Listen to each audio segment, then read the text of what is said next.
welkom. Het is lekker om julle allemaal hier te kan sien en ja, wat 'n voorreg om so by mekaar te wees, net as familie en ons loof die Here daarvoor. Miskien net so begin deur te sê, ons is besig met 'n reeks hier in die begin van die jaar, want alles is mos nuut en anders hier in die begin. Julle sal onthou, ons het die graad 1kies en die graad 8s het ons hierdie verwelkom in hierdie, want daar breek vir hulle 'n nuwe seisoen aan. Nou is al so 'n week of 2 in die seisoen. Ek hoop jy kan 'n groot verandering in jou kind sien. Net hoe hulle optree en alles wat hulle geleer het al en hoe hulle die huisgenoot bestudeer en al die goed en hoe hulle help in die huis, alles het verander. Alles is nou anders, want hulle gaan skool toe en hulle het 'n juffrou en die juffrou sê vir hulle wat hulle moet doen, hulle luister net na die juffrou. Die graad 8, hulle luister nie na die onderwysers nie, net na die matrieks, en jy sal ook sien daar's 'n groot verandering by hulle. Hulle dra nou tot skoene, daai skurwe tone, gee nog so 'n maand kans, dan is hulle alright. So alles is anders. Alles is nuut. En ons het gedink om die begin van die jaar so te begin, om te sê, alles is anders, alles is nuut. Wat is anders, wat is nuut? Dis die storie van die Bybel. Die storie van die Bybel het alles verander. En 'n spesifieke storie. Die storie van die opstanding. Toe Jesus opgestaan het tyd verander. As jy jou geboortedatum neerskryf, elke keer as jy dit skryf, dan besef jy, okay, 1980 jaar gelede, het daar iets groots verander. Ons weet nie mooi wat nie, maar tyd het verander. Alles het verander. Die Bybel sê, Romeine skryf Paulus, hy sê, dis die opstanding. Hy sê die opstanding het hom verklaar as koning. Nie eendag nie, Jode het gedink eendag. Nee, nou, hy is die Jesus, die Here, die Christus.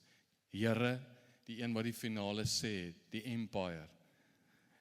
Jesus sy naam, Christus, nie sy van nie, Christus die gesalfde koning, die Messias. Alles het verander. In daai oomblik toe hy opstaan, toe word hy die koning, die Bybel sê, van hemel en aarde. En om daai storie te gevolg het ons gekyk na Matteus. Hoe Matteus, een van die disippels wat saam met Jesus geloop het, hoe hy die storie beskryf het. En dan het ons gelees uit Matteus 28, en in die laaste paar weke het ons gekyk na wat Matteus toe sê, toe Jesus toe nou opstaan. Toe sê hy 'n paar goed. Eerste ding wat hy gesê het, aan my is gegee alle mag in die hemel en op die aarde. Onthou, hemel en aarde is 2 dimensies, is die skepping wat God gemaak het. Gaan lees Genesis 2 vers 4. Hy het die skepping gemaak, hemel en aarde. Hy het 2 dele gemaak. Een is sienlik, een is nie sienlik. Die sienlike noem ons aarde, die onsienlike noem ons die hemele. Hy het die 2 dimensies gemaak. Nou is alle mag aan hom gegee, soos in die hemel, so op die aarde. Jesus leer ons bid, hy sê, Vader, laat u wil geskied, soos in die hemel, soos dit daar is. Wat is in die hemel? Onthou Openbaring 4 en 5, sien ons in die hemel, wat is in die middel van die hemel? Die troon. En die een wat op die troon sit. En soos dit nou by die troonkamer is, die hoofkwartier, so moet dit al daai goed nou hier ook gebeur. So, en dan sê hy vir sy mense, gaan heen, tweede plek, gaan sê vir die mense, hy is 'n ander koning. Onthou, hulle het nie internet gehad nie, hulle kon nie versprei nie TV gehad nie. En dan sê hy, maar onthou net een ding, ek is met julle. Tot aan die einde van daai woordjie daar, tot in ewigheid sê party vertalings, tot aan die einde van die era, het 'n nuwe era begin. Die Jode het ook geglo, hulle het geglo, daar's 2 eras, aan die einde van die era kom die Messia, toe kom die Messia in die era, en dis die spanning waarin ons vandag leef. Ons is tussen hierdie 2 eras. Die een is, hy moet nog verbygaan, die een tydperk moet nog verbygaan, maar die ander tydperk het reeds, nie aan die einde nie, maar reeds nou, ingebreek met die opstanding, toe breek daar 'n nuwe era aan. Alles het verander. Alles is nuut, alles is nou anders.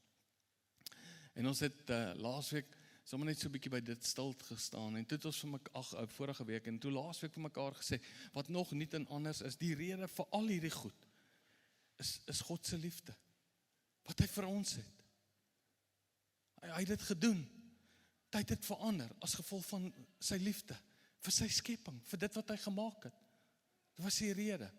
Nou vandag wil ek so 'n bietjie verder gaan en sê, dat ons weer gaan kyk, weer na die opstanding, en wat sy effek het het, en ons het die laaste 2 weke uit Matteus uitgewerk.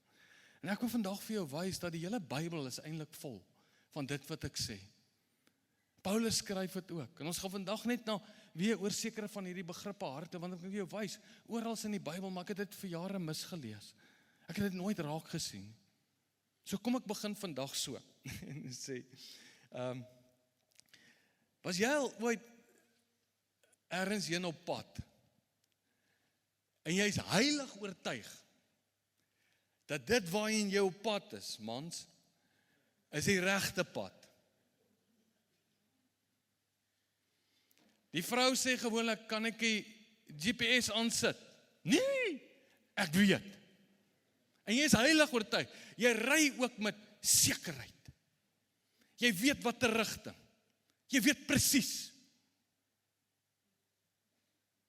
En as jy daar opdaag, dan besef jy, jy is by die verkeerde plek. Maar jy was heilig oortuig. Herinner my. Dit gebeur, ek wil net sê, dit gebeur weekliks met my. Ek gebruik nie GPS nie. Nou die dag, nou trou mense. Ek weet presies waar om te gaan. Ek was al baie by daai venue. Kyk net so vinnig deur, daar gaan ek. Ek ry, dis ver. Ek ry, ek is heilig oortuig, ek het baie tyd, alles. Kom vroeg daar aan, nou is ek maar daar rond, almal gesels, ek staan daar rond, almal kry 'n drankie by die kroeg en alles, nou staan ek daar. Maar naderhand kom ek agter, ja, ek weet nie mooi nie, maar hierdie mense is vreemd hoor. Hulle, ek ken die koppel, maar hierdie vriende van hulle is vreemd. Ek ken ook niemand nie. Na so ruk, dan vra hulle my, nou wie is jy? Nee, dan sê die een, nee, dis die dominee. Ek loop ook in, as ek by 'n troue kom, dan sit ek dadelik my trouleer neer, en ek sit al die goed neer. So ek is reg vir hierdie storie. Nou kom die tyd nader. Nou wat gewoonlik gebeur by 'n troue is, daar waar die kar die bruid aflaai, daar wag ek vir. Nou wag ek daarvoor. Nou is hier 'n ander perd ook. Ek dog hy organise die troue. Nou, naderhand sê ek vir hom, nou, jy kan maar gaan sit. Hy sê, nee, jy kan gaan sit. Nee, jy kan. Ek sê, nou, hoe werk die storie? Hy sê, nee, ek sê dominee. Ek sê, jy kan nie glo nie, maar hulle noem my ook baie keer so, daar nie weer, maar. Nou lei my foon. Nou sien ek, dis die girl wat ek trou. Maar hierdie girl sit nou in die kar, en dink ek, is sy laaf, hoekom bel sy my? Sy kan my dan sien. En ek antwoord, ja, waar is jy? Ek sê, wat wil jy, waar is ek? Ek staan nie buite. Sy sê, nee, maar ek sien jou nie. Ek sê, Here, maak oop jou oë. Kyk deur die venster. Yes, en ek besef, ek is by die verkeerde troue. Ek was heilig oortuig, ek is by die regte plek. Maar ek is by die verkeerde plek. Ek het nie die GPS gekyk nie. Ek het nie gelees nie. Ek was oortuig, dis die plek. Vlieg haar weg. Kom laat, almal is net dankie Here, ek's daar, want wat hulle altyd vergeet is, jy kan wat betaal vir 'n troue, maar sonder my teken 'n handtekening, ek kan hier niks doen. Jy is nie getroud nie. Maar dit was nogal 'n disaster. Nou kan ek net gou sê, vir jare was ek op pad in die regte rigting. Het ek baie keer na die Bybel gekyk en op 'n sekere manier gelees. Maar ek was by die verkeerde plek. Ek het vir jare lank gedink, die opstanding is 'n great wonderwerk. Ek het vir jare lank gedink, dis great dat die Here vir ons wys hoe sterk is hy. Sy opstandingskrag. Ek het vir jare lank gedink, dis 'n wonderwerk en wonderlik. Later van tyd het ek gedink, ja, die opstanding het plaasgevind, want jy weet dit, nou het Jesus opgestaan en nou het hy ons kom red. En dis alles waar, die rigting is dieselfde rigting. Ja, maar die plek. Ek was heilig oortuig ek's reg. Wat ek nie verstaan het nie, is daar's meer. Ek was heilig oortuig ek's op die regte plek. Ek het dit met confidence gepreek. Maar daar was meer. En as ek vandag met jou praat, sê ek nie, ek weet vandag alles nie, is glad nie wat ek sê nie. Paulus sê, ek het dit nog nie alles bereik nie. Hy sê, maar een ding het ek gedoen, ek maak los van wat agter is, ek strek uit na wat voor is. So ek wil vandag met jou praat oor net iemand anderste wat ook 'n blik gee oor wat beteken die opstanding. Hoe dink hy daaroor? En wat kan ons daarvan leer? En kom ons gaan kyk, vat jou Bybel en maak jy hom oop by Efesiërs 1. En Efesiërs 1 het ons vir 'n jaar lank stil gestaan, so 2 jaar terug. En Efesiërs 1 vanaf vers 1 kan jy gaan lees, rustig, skryf Paulus. Nou onthou net gou een ding. Ons was nou die dag om vir hierdie jaar, die van julle wat wil saamgaan is welkom, maar vat ek 'n klomp mense, gaan ons Efese toe. Efese was een van die magtigste stede van die tye. Nou jy moet onthou in daai tyd, was dit so dat die heersers of die gode, of wie hulle ook al, die konings, hulle was behep met aansien, met krag, met vermoë, ek is sterk.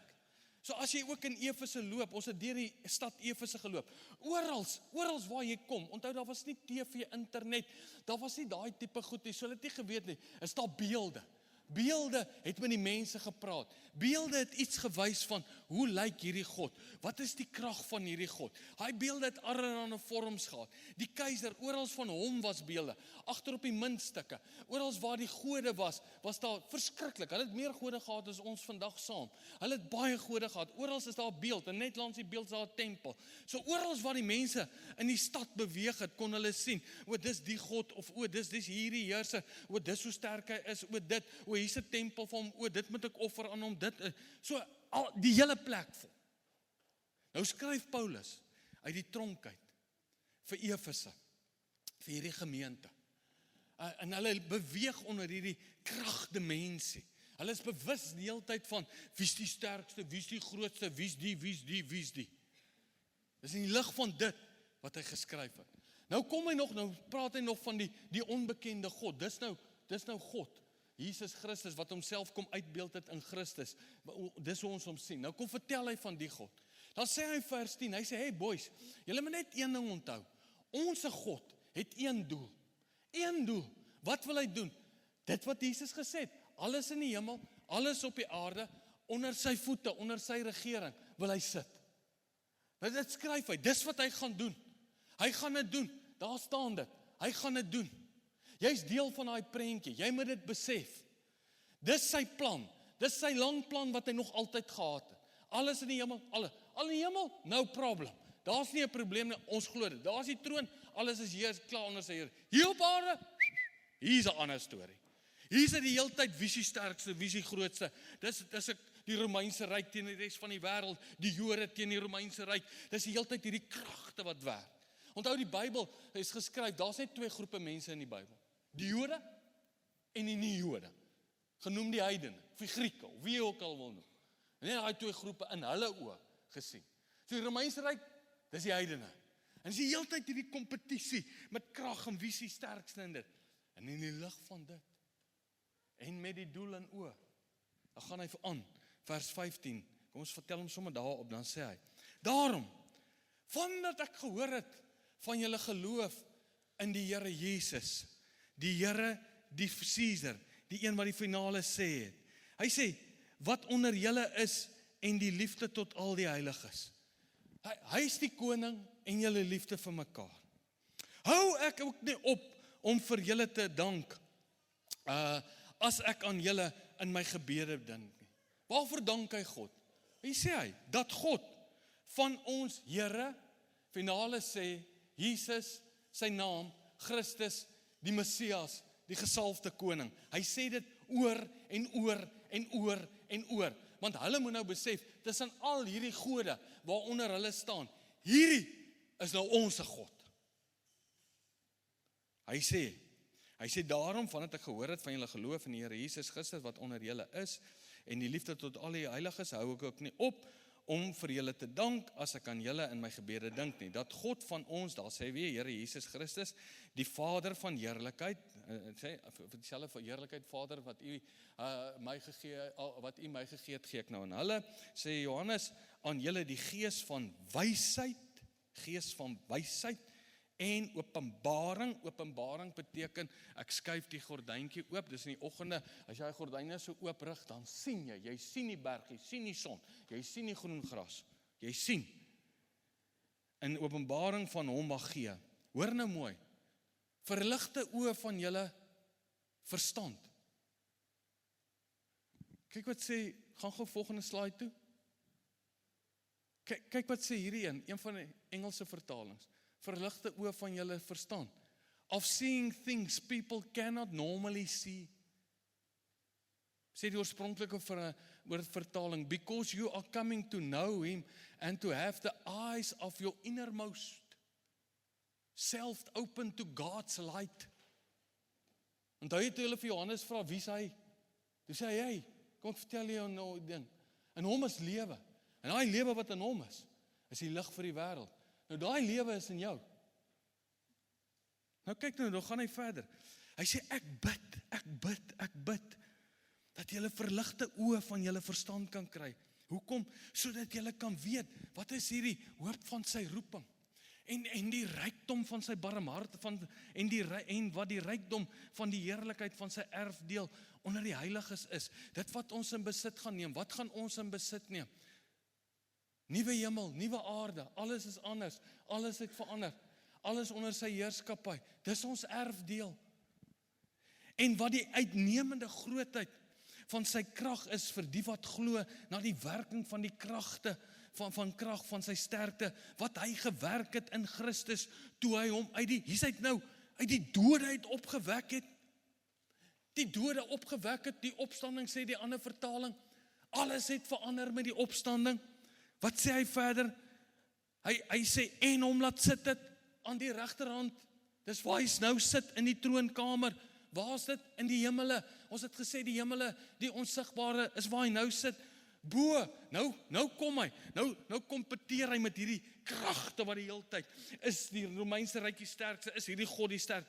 Bo wat? Nou sê hy vir hulle. Bo wat? Hy sê, bo alle owerhede, Romeinse ryk, en magte, en kragte, en die heerskappye wat so te mekaar druk, al hierdie kragte en owerhede, bose magte, en elke naam wat genoem word, nie alleen in hierdie wêreld nie, check hier, maar ook in die toekomstige. Daar's twee wêrelde. Die oorspronklike vertaling vertaal daai woord, wêreld met era. Nie net in die era nie, maar in die toekomstige, maar nou die toekomstige met sy opstanding deurgebreek. Nou is ons in die tussenfase van spanning.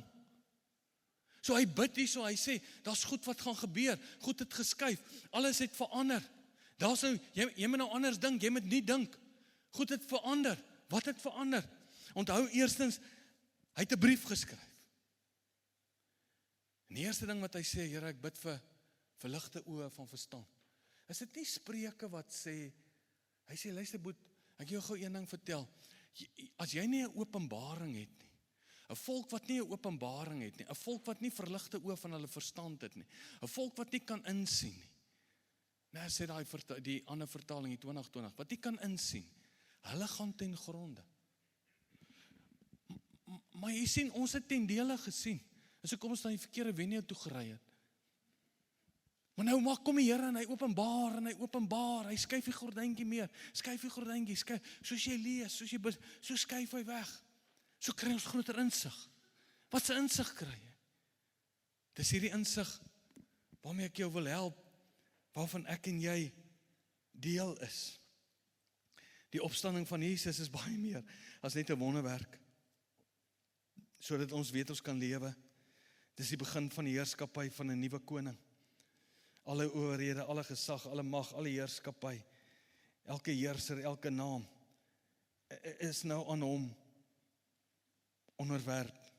Nie alleen in die huidige bedeling nie, die huidige era nie, die huidige tydperk nie, maar ook in die tydperk wat sal kom. Die toekomstige bedeling het begin. En dit beteken, ons moet nou vir mekaar sê, Jesus is nou koning van alles. Nie eendag nie. Hy is reeds koning. Maar wat sê Hebreërs? Here, as ons kyk na alles wat aangaan, hierdie week, Oekraïne wat gebombardeer is, al die mense wat dood is, taksies, 14 kinders begrawe. Ons kyk na, gister, jy weet, die EFF wat optogte hou, teen Amerika, Venezuela, al die goeters wat gebeur, dan lyk dit vir ons, hier, God steek mekaar, Trump stap in, hierdie week, in Europa, hy bars 'n paar bomme, daai Europeërs skrik hulle in 'n ander bloedgroep in, hulle vorm sommer 'n nuwe vredeskomitee, en dis chaos.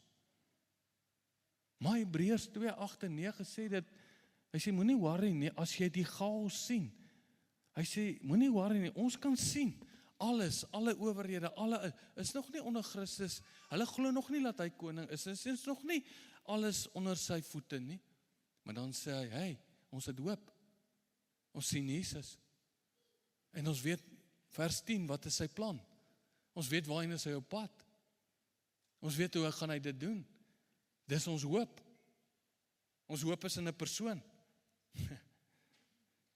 dis ons hoop, die feit dat daar nog mense in magte is, wat Jesus sy koningskap nog nie erken nie, beteken nie, hy is nog nie heeltemal koning nie, hy is heeltemal koning, oor alles, alle mag, alle krag, hy is dit reeds,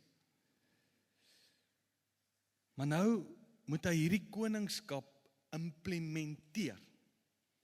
In ons huidige konteks kom ons dit woorde soos kolonie, die Britse kolonie, die Britte stuur 'n klomp Britte hier na Suid-Afrika toe, en hulle kom vestig 'n Britse kolonie, hulle kom onwetend eintlik met hulle kultuur, kom hulle hier aan, en hulle vestig 'n omgewing, trek op 'n sekere plek, bly in die Kaap, en nou kom hulle met hulle maniertjies en hulle goetertjies, en so gaan dit, is eers onder hulle, dit noem ons 'n kolonie, en so gaan dit nou verder.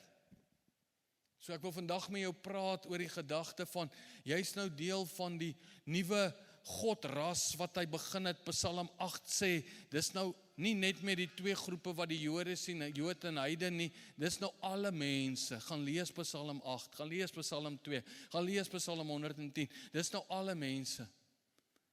En nou wil hy ons op 'n kolonie vorm.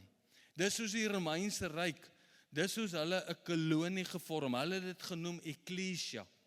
Wat gebeur het is, as hulle nuwe gebiede inneem, dan vat hulle van die oud soldate wat afgetree is, dan stuur hulle 'n klomp van hulle, betaal al die perde, gee vir die perde kos, jaag soontoe, kom haar aan met die osse was, neem daai gebied in, en vestig 'n Romeinse kolonie, 'n Romeinse Ecclesia. En dan begin hulle net te leef, begin besigheid te doen, begin 'n braai, begin rappie te kyk, doen al die goedjies wat ons doen. Hulle is maar net hulle self. Maar met tyd loop hy, wat sê die Bybel, so suurdeeg, hy infiltreer so die dinge in. Want hulle staan onder Caesar. Nou is ons die kerk. Ecclesia beteken kerk. Op hierdie rots, Ecclesia, sal ek my gemeente bou. Jy's nou deel van hierdie kolonie, hierdie nuwe anderste, hierdie waar Jesus die koning is. En ons moet nou sy manier kies, hier uitleef soos in die hemel, so op die aarde. En dis jou doel. En dis hoekom die Here jou sit in 'n besigheid of 'n onderwyser, want jy gaan op 'n manier besigheid doen, en met besigheidsmanne, jy gaan met 'n sekere klomp groep mense meng, waarmee ek nie kan meng nie, maar jy moet hulle beïnvloed op jou manier. En jy's 'n onderwyser, en jy moet sekere onderwysers beïnvloed, en kinders beïnvloed op hulle manier. Dis hoekom die Here, hy bless jou, hy seën jou, hy sit jou, hy het nie 'n saak met wat jy het en wat jy nie het nie. Hy seën jou, hy sit jou daar sodat jy kan verstaan. Jy moet 'n omgewing beïnvloed. Jy's nou die nuwe kolonie van Christus. En jy moet daai gewoontetjies aanleer, jy moet jou kop verander, sê Paulus, jy moet 'n kop skuif maak sodat jy in jou gemoed kan begin verander, so jy weet hoe om die goed te kan doen. Dis kyk nou, wat sê hy verder? Hy sê, bo aller owerhede en magte en krag en heerskappy en elke naam, 21, wat genoem word, nie alleen in hierdie wêreld nie, maar ook in die toekomstige. En hy het alle dinge onder sy voete onderwerp, vers 10. En hom, dis nou Christus, as hoof, bo alle dinge, aan die gemeente, die eklesia, die kerk, jy, gegee, wat sy liggaam is. Hy is die hoof, ons is sy liggaam, dis hierdie beweging, die volheid van hom, alles wat hy is. Dis hoekom hy verder skryf in Efesiërs 1, hy sê, alle geestelike seëninge, wat daar in die hemele, wat by God beskikbaar is in sy troonkamer, alles, die gee hy in ons, die volheid van hom, wat alles in almal vervul.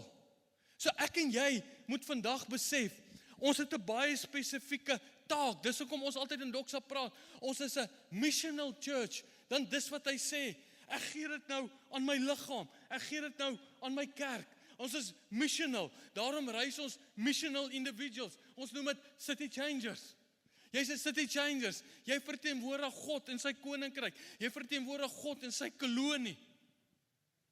Dis wat jy doen. Orals, in elke sfeer van die samelewing. Dis hoekom ons vir ons mense sê, wees orals, raak betrokke by die skool, kom op die beheerrade, speel in die spanne, speel jou rugby, jou hockey, jou sokker, swem, orals, want orals waar jy is, op jou manier, net, jy leef net, bring jy suurdeeg, orals. Dis kerk, dis eklesia, dis wat ons nou doen. Jy sien, omdat Jesus Christus hom verbind het aan die nuwe mens, aan die nuwe kerk, is ons nou hierdie kerk, hierdie hemelse mensras, hierdie Nuwe Testamentiese, hierdie eklesia ras. Dis nou wat ons vorm, dis hoekom ons koffie drink, dis hoekom ons kuier, dis hoekom ons so hoë waarde op die goed sit, sodat hierdie rasse mense, hierdie nuwe ras wat God begin het, hierdie goddelike ras, hierdie Jesus ras, hierdie kerk ras, hierdie eklesia ras, hierdie kolonie wat God nou begin het, sodat ons mekaar kan leer ken. Hierdie ras, hierdie nuwe mens. Nou gaan die brief aan, hy is nie in hoofstukke geskryf nie. Kom ek lees net vir jou die, dan gaan ek net 1 of 2 opmerkings maak. Hy sê, en julle, wie is julle? Dis nou hierdie nuwe ras, hierdie eklesia. Het hy, en julle, het hy lewend gemaak. Wat dood was deur die misdade en die sondes. Wat is sonde? Doelmis. Ons was doelmis mense. Ons was doelmis mense, reg deur die Ou Testament. Toe kom Christus, en soos ek laasweek gelees het, in daai oomblik was ons ingesluit. En toe kom hy weer en sit ons terug op die doel. Wat is die doel? Alles in die hemel en op die aarde, deur sy liggaam.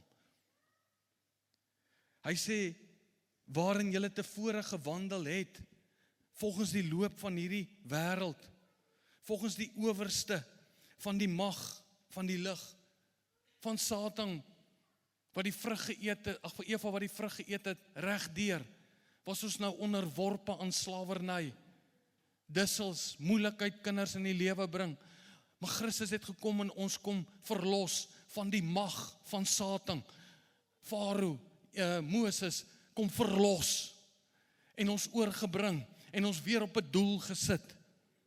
Hy sê volgens die owerste van die mag, van die lig, van die gees, wat nou in die kinders van die ongehoorsaamheid werk, onder wie ons almal ook vroeër gewandel het, in die begeerlikhede van die vlees. Vlees was 'n toestand, toe ons die wil van die vlees en die sinne gedoen het, en ons was van nature kinders van die toorn, net soos ook die ander, maar God, dank, vers 4, maar God, daar het 'n verandering gekom, alles het verander, God het opgestaan, sê hy nou, die opstanding het alles verander, maar God, wat ryk is in barmhartigheid, het ons deur sy groote liefde, waarmee hy ons lief gehad het, ook toe ons dood was deur die misdade, lewend gemaak met Christus, uit genade is julle gered, en saam opgewek, en saam sit julle in die hemele, in Christus Jesus, nie eendag nie nou, sodat hy in die eeue wat kom, kan betoon, wat die uitnemende rykdom van sy genade, in die goedertierendheid oor ons is, in Christus Jesus. Goed, het verander met die opstanding. Ons was onder slawerny. Ons was doelloos. Ons het net ongekarring, gery in 'n rigting, ons het gedog, ons weet waarheen ons gaan. Maar ons was doelloos.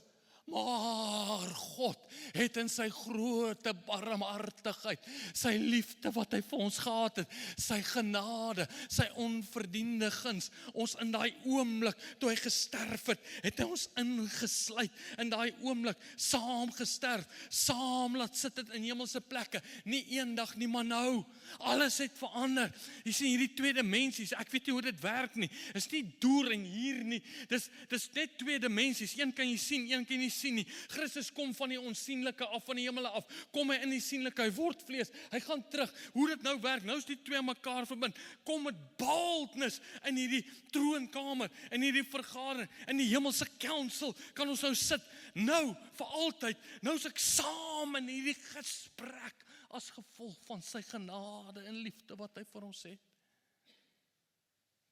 Sê Paulus. En Paulus sê, ek bid, dat die gordyn vir jou weggeskuif sal word, sodat jy dit nou kan verstaan. Die openbaring, verligte oë, hier binne dat jy dit sal kan insien. Om te dink, ek weet nie, ek sê dit met die uttermost respect, maar al hoe ek het in my eie kop vir myself al baie keer uitgemaak het is, hoe ek aan kan dink, om te dink, ek kan onthou, as ons gaan jag, en dan sit die ou manne daar, sit daar om die vuur, vertel stories, en dan is ek toegelaat, as jong seun, en daar by die ou ooms om die vuur te gaan sit, en na hulle stories te luister, en deel te neem, en dan praat hulle oor die toekoms, en wat hulle sien, en hoe die goedjies werk, en het was vir my altyd so interessant, en met die grootste respek, dis wat gebeur, die Vader, die Seun, die Heilige Gees, sit in die troonkamer, the heavenly council, sit hulle en praat, saam met die ouderlinge, en nou het alles verander, en ek word nou ingenooi, kom, wees deel van die gesprek, dit bring hoop, en ek weet wat sy doel, en nou hoor ek die planne, wat sê die teks, gaan bietjie aan, daar ergens moet iets wees van 2 Korintiërs 4, nee, Here, ek weet nie of ek hom het nie, maar hy sê, hy sou generously let us in on his plans,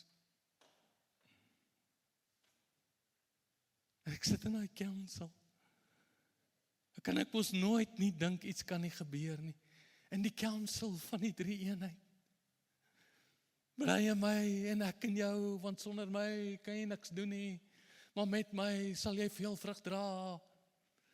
Jou vrug wat jy dra, is nie omdat jy so goed is nie, is omdat hy jou invited in die council. Alles het geskuif, as gevolg van sy groot barmhartigheid, en sy groot liefde, die barmhartigheid, die groot liefde, die genade, dis die krag van God. Dis die volheid van Jesus, waarmee Jesus sy eklesia vul.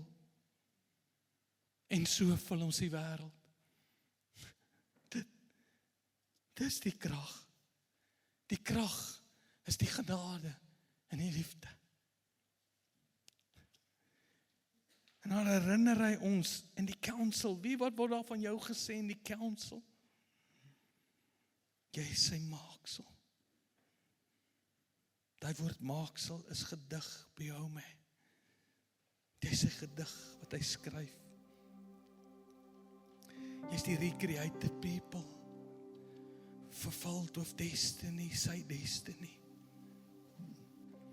Alle afstand is gekanselleer. Ons leef vanuit hierdie troonkamer. Realiteit, vers 22 sê, in hom word julle ook saam opgebou tot 'n woonplek van God. Ons word nou die tempels van die Heilige Gees. Ek's in die troonkamer, maar hy is ook in my. Saam vorm ons die eklesia, die woonplek, Ou Testamentiese tabernakel. Ek kom na julle toe vandag 1 af, is dit nie 'n gaan evangelie nie, maar 'n kom evangelie. Van die begin van die Bybel af, is dit nie 'n hemel en aarde vir evangelie, is dit nie 'n hemel en hel evangelie soos ek groot geword het, en wat ek gepreek het, nie, is toe al die tyd 'n hemel en aarde. Ek het die regte rigting gehad. Ek was net op die verkeerde troue. Nou het ek ontdek, hy nooi my in, hy sluit my in. As ek laat kom met die troue, is hy nie kwaad nie. Hy verwelkom my. Jy sien, ek het groot geword met as jy hom nie aanneem nie, dan sluit hy jou uit. En toe ek begin breins kry, groot barmhartigheid, oortreffende, onverdiende liefde. Hy sluit jou nie uit nie, hy sluit jou in. Alles het verander met die opstanding.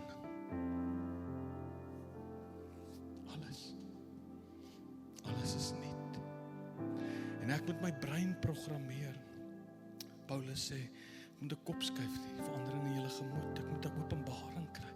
Hierdie goed is iets wat jy moet gaan sien. Sê, Here, skuif hierdie gordyntjie weg. Ek sê jou leer en jou lei, die Heilige Gees. Skuif die gordyntjie weg, gee hulle verligte oë van hulle verstand. Maak hom oop, maak hom oop, maak hom oop, Here. Ek bid elke dag, maak hom oop, maak hom oop, maak hom oop. Sodat ek sal kan insien. Terwyl jy so dink, dankie